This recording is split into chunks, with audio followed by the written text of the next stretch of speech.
Everyone, Delta One here. All right, so we ended up not winning any of the cars I actually looked at. But what I did end up winning. Someone hit a deer, and that's where they went off the road. I did win something. Great thing about this vehicle is that I don't care what happens to it.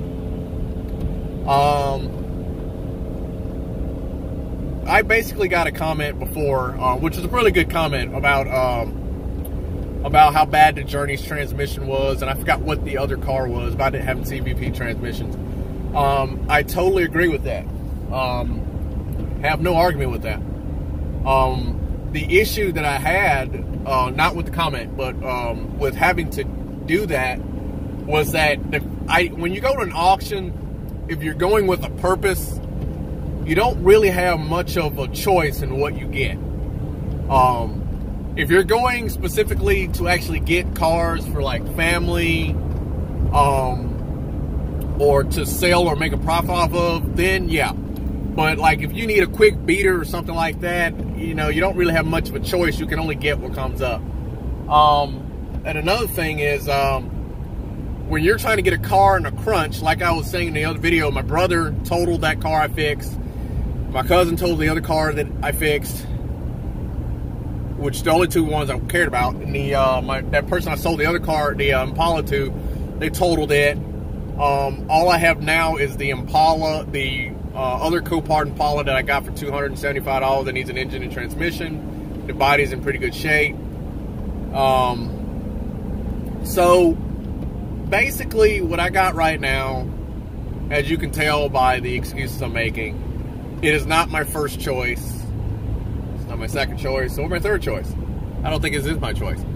But again, this was a in the crunch type deal. This was I need to have him a vehicle by Monday.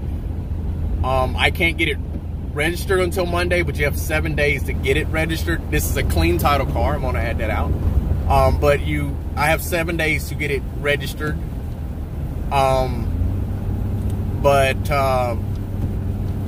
Anyway, I'm sorry, it's raining. It's raining, and people act like they can't drive or they've never driven in the rain before. Basically, down here in the south, rain is like for people up north when they get snow. No one knows how to drive anymore. Of course, it's even worse down here if we get snow because people no longer has the coherent ability to drive. So,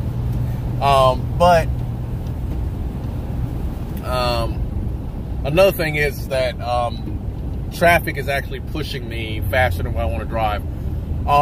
The Murano is the heaviest thing that I've ever towed with this truck.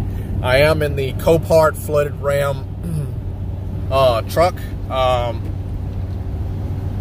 We are trucking along. I've towed several cars with this, but the Murano is the heaviest I've ever towed with it. Well, that's a lie. The Murano is the heaviest vehicle I've ever towed. The box trailer that I helped my friend move some stuff in was a lot heavier than the Murano with this trailer. But this is the first car I've towed it, and anyone that has ever towed a trailer, and for those that do not know what it's like to tow a trailer, towing a car is different from towing a standard trailer.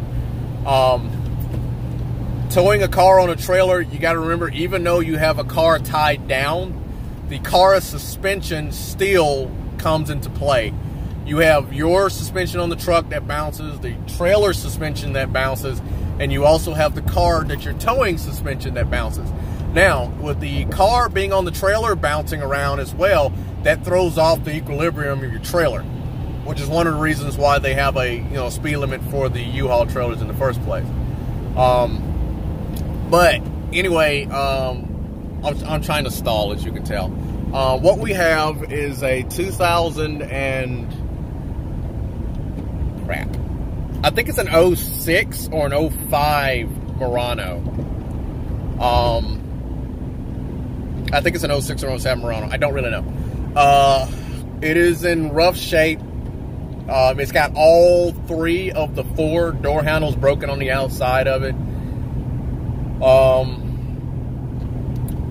It runs and drives. It's got like a, not a vibration, but more of a noise coming from the front right, which is either a wheel bearing or the strut tower, which for those that do not know, in most cases, front wheel drive cars, the strut tower also will double as your pivoting point. That's for those that don't know. Some cars use the strut as a pivoting point. Not all cars do. Some cars have the pivoting point of the actual knuckle as the actual strut tower. I don't know if the Murano has it or not. I don't know. I'd have to get on there and look. It is not the condition for me to do it. I've got 2 days to do it. 2 days to look into it. As it is, it can drive to and from where it is. It does not overheat. It does not smoke. I got to look into see if the Murano has a timing belt or a timing chain. When the weather clears up, which it shouldn't rain tomorrow, I'm going to change the oil on it. I'm going to check the transmission fluid in it. Make sure the coolant's topped off. Power steering, all that good stuff. But essentially, for what it's for, the primary reason for the Murano, for those that want to know, before I start getting judged on what I got, the primary, okay, so I thought so. That truck is stuck. There's a work truck over there that they drove off down to work on something, and the truck's been sliding down every time they try to get it out. But before anyone goes judging on what I got, the primary reason for this Murano is for my brother to be able to drive to and from work, highway always, to work until my mom's car gets registered, until we can get the title to my brother from my dad so it can be registered, or until my dad registers it and it can be. The only thing this vehicle is going to need is my aunt is going to have to put it on her insurance. And before anybody goes, you know, oh, mama's boy. No, I'm not a mama's boy. My mom passed away 2 years ago. And I was the furthest from what you can call a mama's boy. The reason I say that is because, again, I had my brother on my insurance. For 72 hours of having him on my insurance, he totaled the car that he only drove for 24 hours. My brother's still under investigation for that accident. Also, I took that car off my insurance. The insurance said I could take that off. I added my mom's car on my insurance, which is a 2002 Impala. That car is full coverage on my insurance. I cannot add the Murano onto it because it would raise my insurance so high that it would be pointless. I could take the insurance off my mom's car, but if the car's sitting around and something happens to it at full coverage, at least we'll be able to get whatever the car's value is when it's hurt.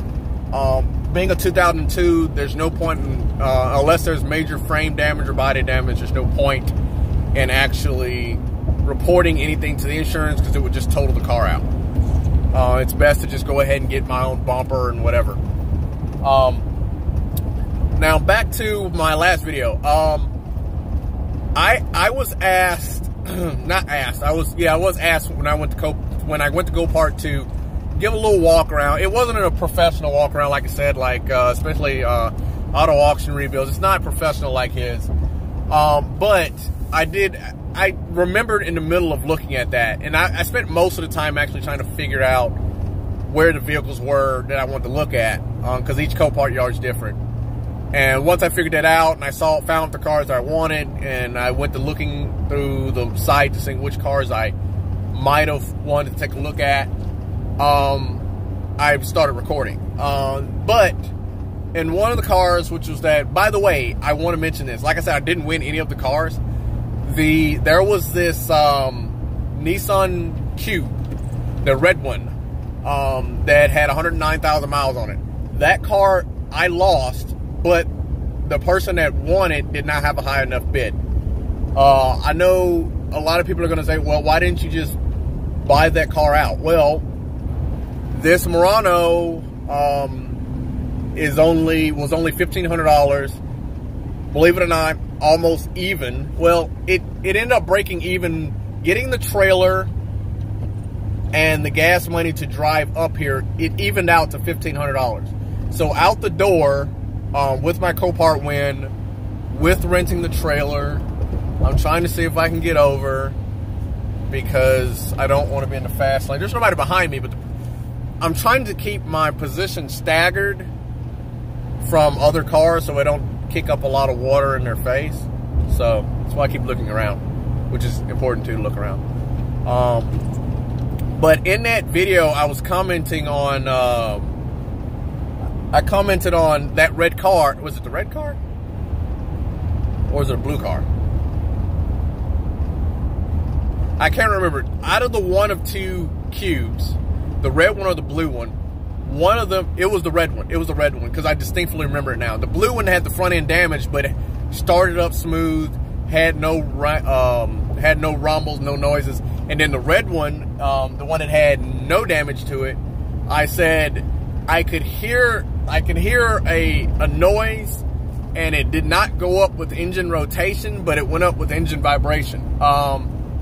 And I said I would explain that, because I was asked, I got a direct message. I don't know why people send me direct messages sometimes.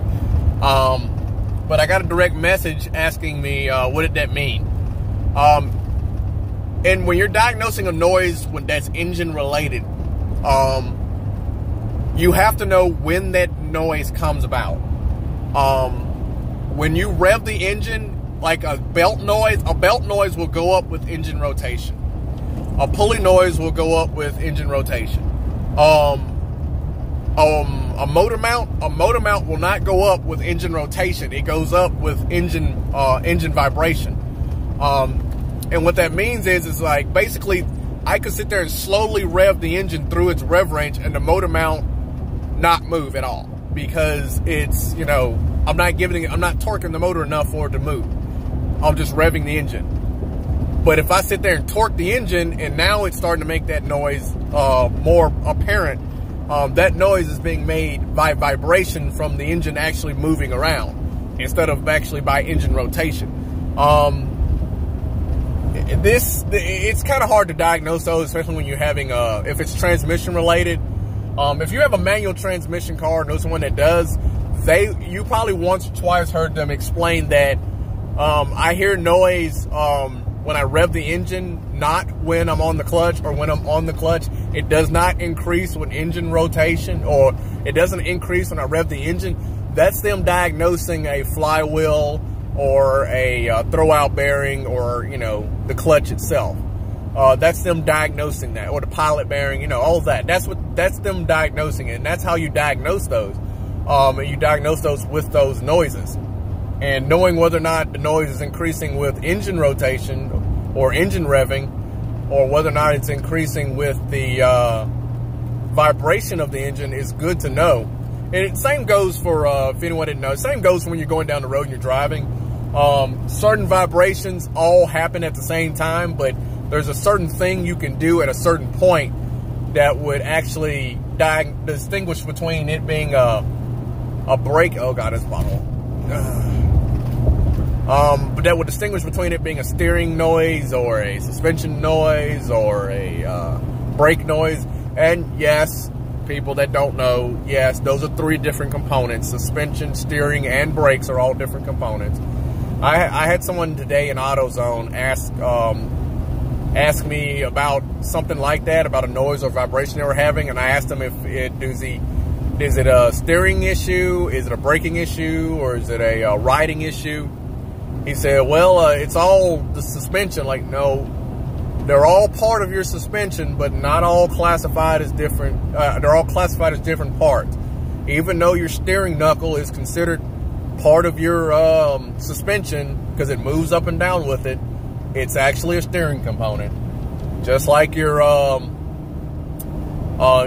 wheel bearing is part of your suspension components, but it's actually your suspension component. Your brakes are technically part of your suspension components, but it's a separate system. There are differences of it. And he ended up still having to, I think he went to O'Reilly's or something and didn't have to come back.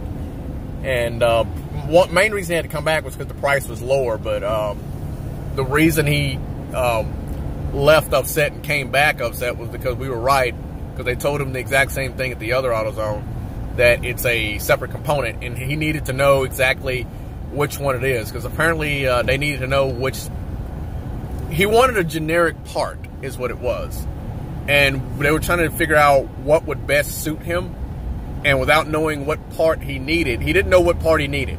He basically came in like most people that come in like, I need this particular part. It goes to this, and it does this.